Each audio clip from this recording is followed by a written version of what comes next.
네, 안녕하세요. 이번 시간에는 식물의 잎에 대해서 공부하도록 하겠습니다. 이번 시간에는 먼저 잎의 구조에 대해서 보겠습니다. 자, 각 부분을 할 때마다 중요한 것들이 있었어요. 뿌리 할 때는 흡수작용, 줄기 할 때는 운반작용. 잎은 두 개예요. 두 개나 중요합니다. 정산작용과 광합성. 이 두 가지가 굉장히 중요한 역할을 합니다. 자, 이번 시간에는 그 정산과 강합성까지는 들어가지 않고 이번 시간에는 잎의 구조에 대해서만 설명하도록 하겠습니다. 자, 식물의 잎은 쌍떡잎 같은 경우는 거물매 구조를 가지고 잎이 이렇게 생겼죠. 자, 잎이 이렇게 생겼습니다. 이 생긴 잎을 이렇게 단면을 잘라요. 그럼 이렇게 단면을 자르고 나면 굉장히 얇겠죠. 이 얇은 단면을 가져와서 확대를 이렇게 두껍게 합니다. 원래는 이게 굉장히 얇은 겁니다. 잎사귀 한 장 얇은 거를 확대한 거예요. 그렇죠? 확대를 해보면 제일 위에 쪽과 가장 아래 쪽은 뭐가 있겠어요? 표피죠. 그래서 양쪽은 이렇게 표피 세포들이 모아져서 표피 조직을 이루게 됩니다. 가장 바깥쪽은 표피가 있어요. 표피 조직. 자, 그러면 이 표피 조직 바깥쪽에는 보게 되면 큐티클청이라 그래서 큐티클청 약간 방수 효과예요. 큐티클청.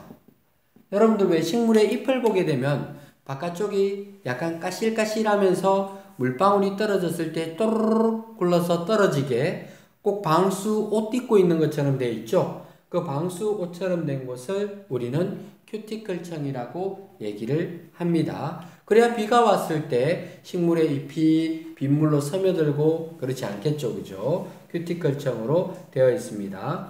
그리고 비가 왔을 때 수분이 들어오는 것도 문제지만 잎에 있던 수분이 날아가 버리는 것도 문제거든요. 그래서 잎 속에 있는 식물의 수분이 함부로 증발하지 않도록 큐티클청이 보호를 해주고 있습니다. 자, 그리고 그 바로 밑에는 울타리 조직이라는 게 있어요. 옛날 책에는 이를 책상 조직이라 그러는데 지금은 울타리 조직이라 그럽니다.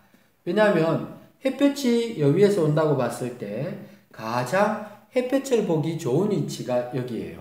그래서 이 울타리 조직에는 빽빽하게 세포들이 들어가 있어요.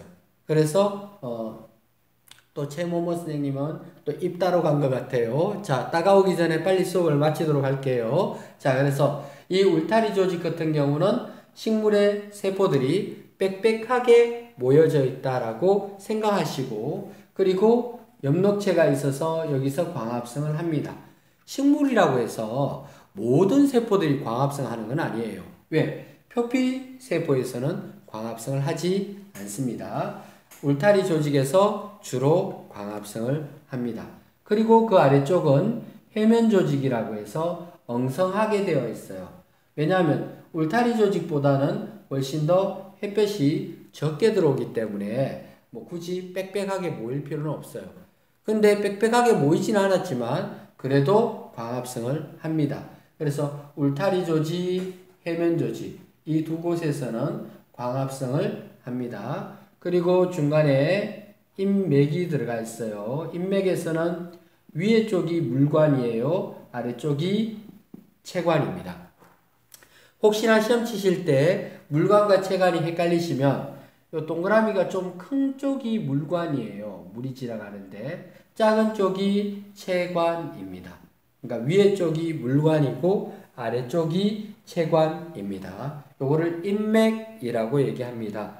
자, 그리고 아래쪽에 보면, 자, 그리고 해면 조직은 엉성하게 되어 있으니까 기체들도 왔다 갔다 할 수 있거든요. 그래서 뭐 광합성을 할 때 여러 가지 만들어지거나 기체가 들락날락 할 때 이 해면 조직 사이사이를 왔다 갔다 하기도 합니다. 울타리 조직은 빽빽해서 떠나들기 힘들겠죠. 그죠? 그래서 광합성을 하는 곳은 세 군데가 나오는데 울타리 조직, 해면 조직, 그리고 제일 아래쪽에서 표피세포 중에서 일부가 변해서 공변세포가 된 곳이 있어요. 이 공변세포에서 뭐를 해요? 당연히 광합성을 하겠죠. 자, 그래서 광합성을 하는 곳은 세 군데입니다. 울타리 조직, 해면 조직, 그리고 이 공변세포. 이 세 곳에서 광합성을 한다라고 외워주시면 되겠습니다. 해도 너무 하는군요. 못쓰면 꺾여진 자, 나뭇잎이에요. 자, 나뭇잎 보여주세요. 꺾여진 나뭇잎. 자, 나뭇잎 한 장을 꺾고 그랬더니, 예, 최송화 선생님은 이렇게 무지몽매하게, 그렇죠. 자, 자세히 들여다보시게 되면 안쪽에, 그렇죠. 물관과 체관들이 보입니다. 그리고 잎을, 자, 이거 잡아주세요. 네. 바나나.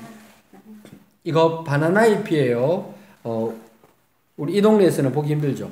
자, 식물의 잎을 보시게 되면 이렇게 얇게 찢었을 때 요 얇은 단면을 조금 전에 그린 겁니다. 이 얇은 단면이 확대되어서 그려진 것이고 양쪽에 물이 들어가지 않도록 큐티클청 만져지고 있습니다. 큐티클청. 그리고 색깔도 보게 되면 더 진한 쪽과 연한 쪽이 있죠. 더 진한 쪽이 햇볕이 많이 보죠. 햇볕을 많이 보는 쪽이 울타리 조직이 있습니다. 울타리 조직에 광합성을 많이 하거든요. 그래서 색깔이 초록색으로 진하게 나타나 있습니다. 자, 그 다음에, 네, 식물의 잎이 왔다 갔다 하고 있죠. 그죠? 자, 이제 잎을 보내도록 하겠습니다. 자, 그리고 잎맥도 보면 보이죠? 이 식물 같은 경우는 이제 중간중간에 잎맥이 보입니다. 그죠? 그래서 옆으로 아까 조금 전처럼 이렇게 잘랐다 그랬죠? 이렇게 자르고 나서 요 얇은 단면을 확대해서 본 겁니다. 그렇죠? 그러다 보니까 여러 청들이 볼 수가 있습니다. 자, 공변세포는 광합성을 할 수 있는 엽록체가 존재한다 그랬습니다. 자, 그럼 이름들을 외우셔야 됩니다. 그죠? 자, 그러면 공변세포는 왜 이름이 공변세포냐면 기공주변세포라고 해서 공변세포가 됩니다. 이 공변세포는 보게 되면 이런 식으로 생겼죠. 핵도 있고 광합성을 하기 위해서 엽록체가 존재합니다. 그리고 바로 옆에도 똑같이 이렇게 생겼습니다. 이렇게 생겼죠. 그러면 요 빈 공간을 뭐라고 하느냐 하면 바로 기공이라고 합니다. 그래서 이 기공의 주변에 있는 세포라고 해서 공변세포라고 얘기합니다. 네, 바나나 줄기 방송에 출연하려고 난리를 하고 있습니다. 그죠? 네, 복잡합니다. 저쪽으로 나가주세요. 제발 좀. 자, 이렇게 내용 아시겠죠? 그래서 이번 시간에는 식물의 잎의 구조에 대해서 봤습니다. 다음 시간에는 정산작용에 대해서 하도록 하겠습니다.